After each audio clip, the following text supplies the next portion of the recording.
Welcome everyone. Glad you could join us today for the webinar. We're going to talk about CSI Value Canvas tool and specifically how to get better results faster with less effort and lower risk.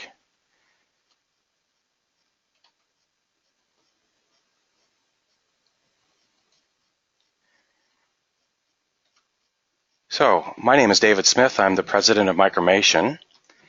And specifically, we're going to get into some methods, tools, techniques that are well suited for continual service improvement.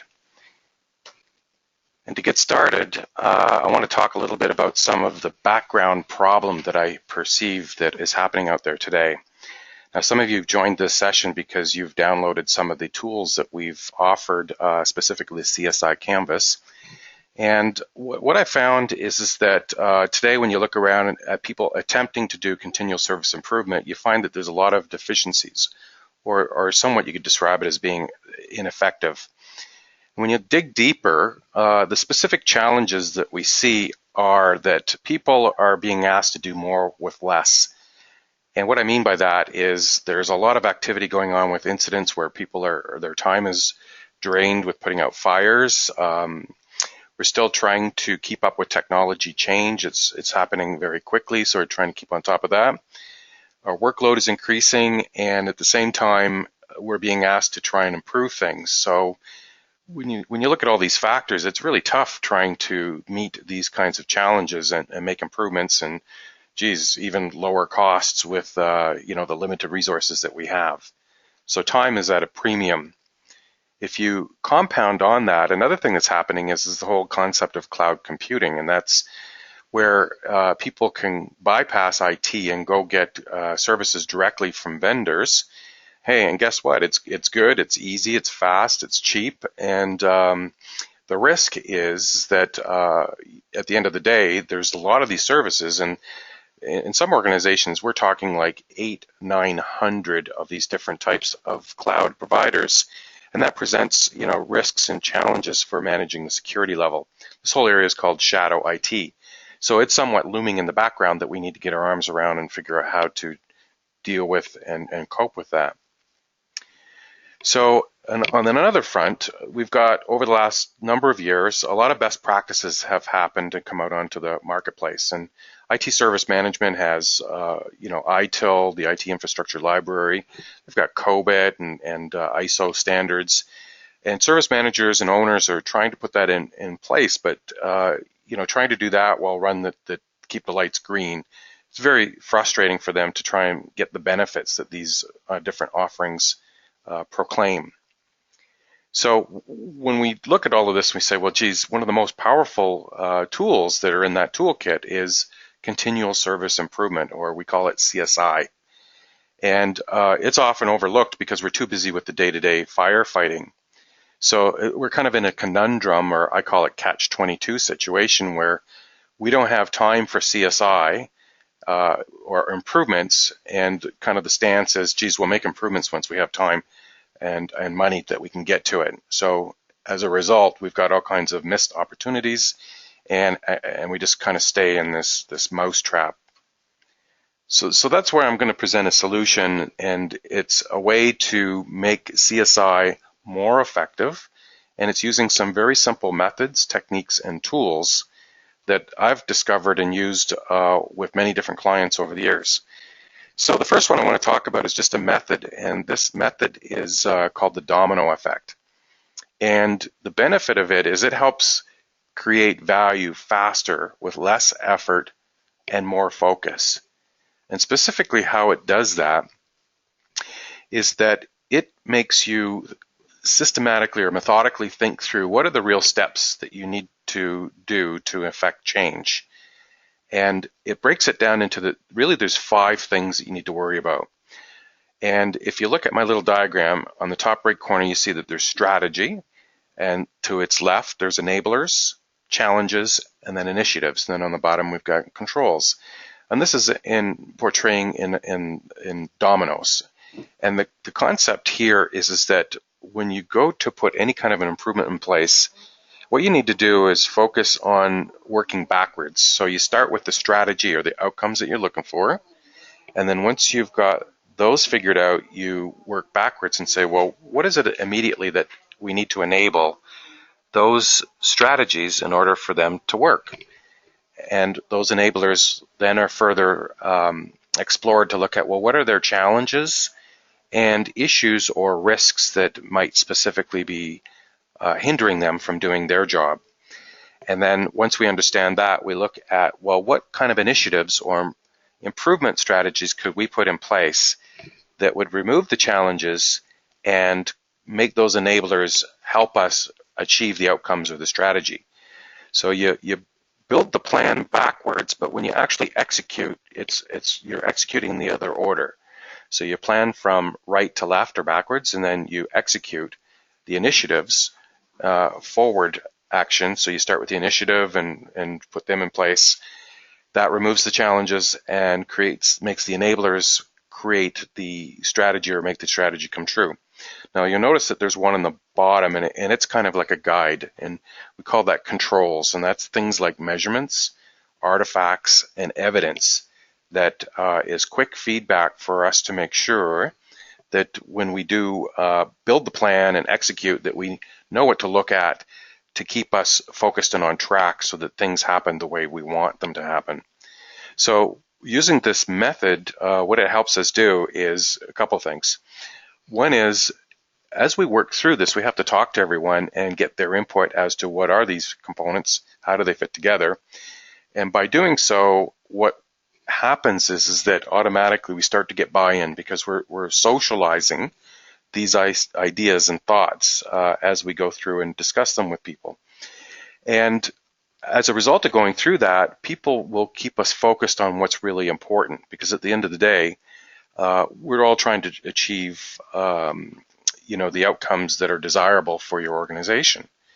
And as a result of that, it starts to create alignment. The people that you speak with, and specifically these are the stakeholders, they really understand what you're trying to accomplish, and they see the steps, and they see what the challenges are, and they see what their role is, and help identify ways to deal with those issues that are there.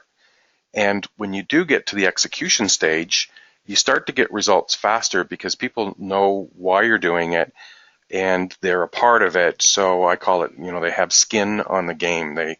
They are somewhat committed to making sure that this is successful because, hey, part of it was their idea. And at the end, you will most likely have a higher success rate as a result of socializing these people using that method. Now, here's some tools and techniques that help you make this come to life. And the first one is, and this is the CSI Value Canvas, and its goal is to help create better improvement plans that people embrace. And anything to do with change, the number one factor is dealing with resistance. Although, humans are supposed to be very good at being change adapters, we all like to fight change. We don't like it. So part of change is getting people to understand what it is that you're changing, why you're changing, and what their role is, what it means to them, and how does this whole thing come together. And how we do that is we use this tool or technique, which is a canvas. And you can think of this as just a single page, which allows us to put very high-level information on it that allows us to talk to people and start to draw their ideas and get their input as to building this plan. So as a result of filling out the blanks here, and you'll notice that they're numbered, so you start with the strategy. The second part is you identify the controls. In other words, what do we need to measure to make sure we're successful? And then you look at what the enablers are, and then specifically, as I mentioned before with the domino effect, what are the issues, gaps, or risks, and then finally, what initiatives do we need to put in place? And as a result of going through using the single page technique, what we're actually doing is it's part of a communications plan. It helps us not only create the plan, but immediately get feedback from people to help us craft the plan and make it deliver a strong value proposition. Again, this reinforces alignment because it's using to get people's thoughts and inputs, and it creates a very compelling single-page story which can be used not only upwards but downwards and across laterally to talk about what we're trying to achieve with our management and our subordinates and peers. And as a result of that, we start to identify things that don't make sense, or what we would call waste, and we don't bother doing those things. And we'll also identify risks as we go through this. So this whole process only needs to take days to most maybe a week or so to discuss this. But this is the great first step to start with in terms of putting any initiative in place or improvement in place, because if you can't get people to buy into this, you don't have a strong enough value proposition. You need to go back to the drawing board to build a better one. So you won't get any money for funding unless you go through this and use this as your sales tool to get people to understand what it is that you're trying to achieve and get their inputs to that. Now, an example of what one of those might look like could be like this. And when I say high level, I mean it's really high level. It's just like sticky notes that you put on here. So you can see in the top, we've got the purpose of this particular portfolio is a self-funded IT improvement plan. It's a 3-year plan that someone's putting in place. If you look on the right-hand side, the strategy is to reduce costs by avoiding and reducing the impact of major incident response teams. So in this particular case, every time this company has a major incident, they take it pretty serious and they put a whole response team in place. And that could be 5 or 6 people that do root cause analysis, and takes time, energy, and costs a lot of money. So what they want to do is reduce that whole effort. So the specific controls are, have an IT service dashboard, look at event data, and then use operational analytics to assess high volume event logs information. The specific enablers that are involved in supporting these services include people, process, the technology itself, and the data that they're working with of improvement is going to be all around reactive support. And that's providing better tools and methods to the staff so that when they do have an issue, instead of it taking 5 days to resolve, they can resolve it in 2 days or a day. And so just shortening that time frame will save a lot of time and energy there. The next one is to be more proactive, and that's cycle 2. And the proactive is being able to anticipate when there will be issues and be able to proactively be able to deal with it as they come up. So knowing in advance, who works on what, so they don't waste any time in that way. And then this third cycle is being predictive. And predictive is where they're going to use analytics to predict even before a problem happens, that something is about to occur, that they can use the technology itself to head off at the pass and divert resources to correct whatever issue before they even have an incident. And then there's a cost benefit here. In simple terms, for every $1.50 of spend, they're going to save $5. So this would be the cost benefit aspect. So if you put this on a single page, in minutes, you can talk a fairly complex value proposition to senior management, to your peers, and to your staff that are involved in this, and get their buy-in and information as a part of that. Now, that's great to get it to this point, but then you've actually got to execute. And this is where we introduce a tool called the CSI Register. And its benefit is to increase success by giving you better change controls. And how this works is it's a tool to actually input more data. You specifically input the value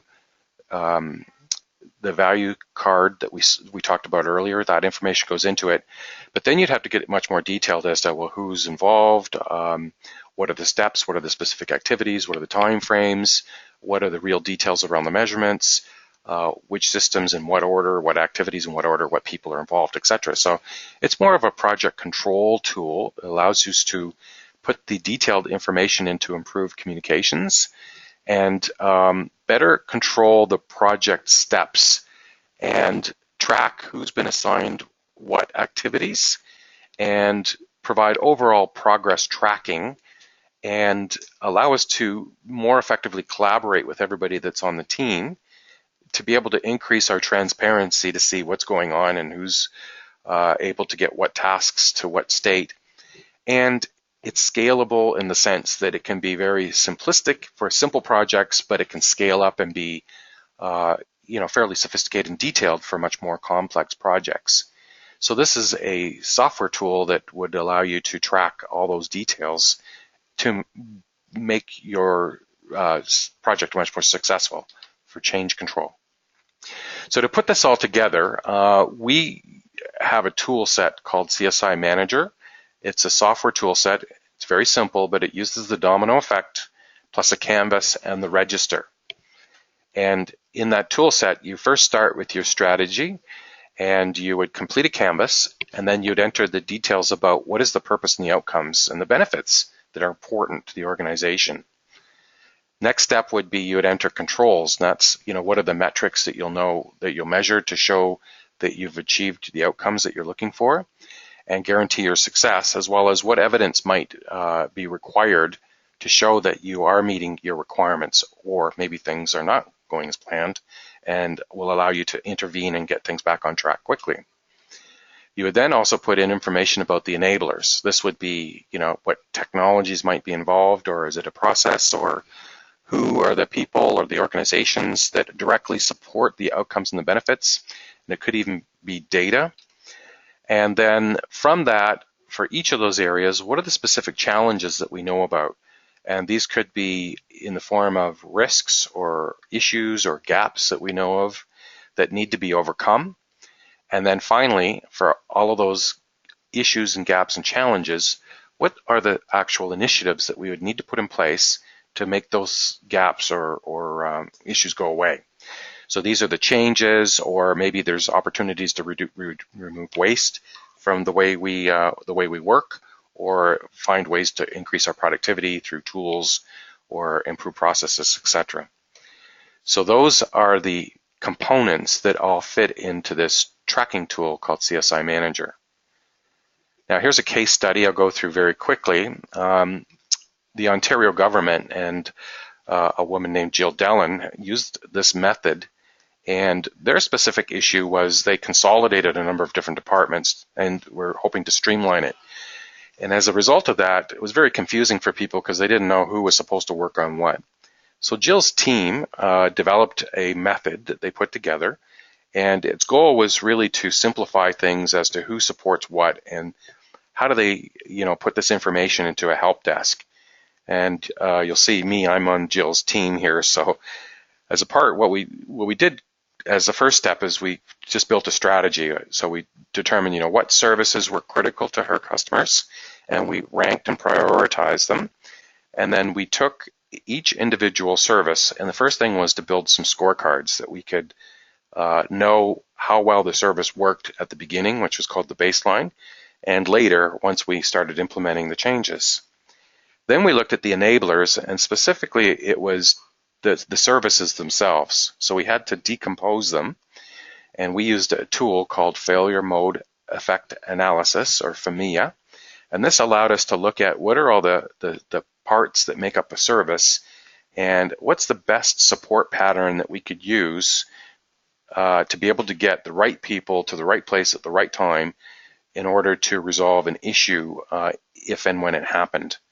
This was all documented, and this helped us identify the challenges because it forced us to look at, well, who are the people, what are the escalations, the notifications, the detection methods, and all of this was documented and signed off by the stakeholders and was put into place through training. So we trained and coached everyone as to what their role was and what they were responsible for, and as a result, they were fairly successful on the service, and as a result of that, they went to 26 additional services, which they rolled out themselves over an 18-month period.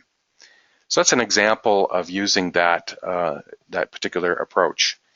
So what I'm suggesting that you do, since you've already taken a look at the CSI Value Canvas, I'm strongly going to suggest you need to kind of put that in action. And the first part is, stop wasting time, because if you're not using a methodical approach, you're probably not doing CSI, or at least not doing it as efficiently or effectively as what you could. So I strongly recommend that you get started now. And to help you get started is, let us help you create your value proposition so that you can get value created faster with less effort and more focus. And there's 4 things that I could recommend that you could do. And the first part is, if you go to csimanager.com, and that's CSI-manager.com, step 1 is, there's free stuff there that you can download and take advantage of. And you probably already have the CSI Value Canvas, but we also offer free orientation, one-on-one. Just email me. All my contact information is in there, and I'll help you get your head around how to use this tool effectively to get started. We also offer tools. So we have the CSI Manager software, and there's very simple entry-level packages, as well as some more sophisticated multi-user or web-based applications. And also My KPI Designer software, which is tools that will help you develop not only your metrics, but your scorecards and your dashboards to help you track and get feedback with how things are working. We also offer education in the form of training. So we have metrics training scheduled, as well as we're just ready to release new CSI training, which is based on lean IT concepts. And that we also have blogs on there which have a lot of great information on techniques and different best practices that can be used. And then the next step is up to you, and that's to get going. And if you still need help, we can offer value-based consulting and support. That's where we would bring subject matter experts based on whatever kind of improvement you're trying to work on. And those subject matter experts, using this methodology, can help you tackle simple to complex type situations and make improvements. And most typically what we do is help you through maybe 1 or 2 cycles to get you familiar with how to use this framework and the tools, and you take it from there and are able to run with it. So that's what CSI Manager and the tools, techniques, and methods are all about. Our organization is in the business of continual service improvement, so we help organizations increase customer value through using continual improvement of services and processes, helping companies minimize waste and maximizing yield. And we do that through the forms of education and assessment services and subject matter expertise, right through to consulting. And at this point, I'm going to open it up and see if there are any questions. So if you just bear with me, I'm going to take our mute button off here. Okay, anybody on the call have any questions?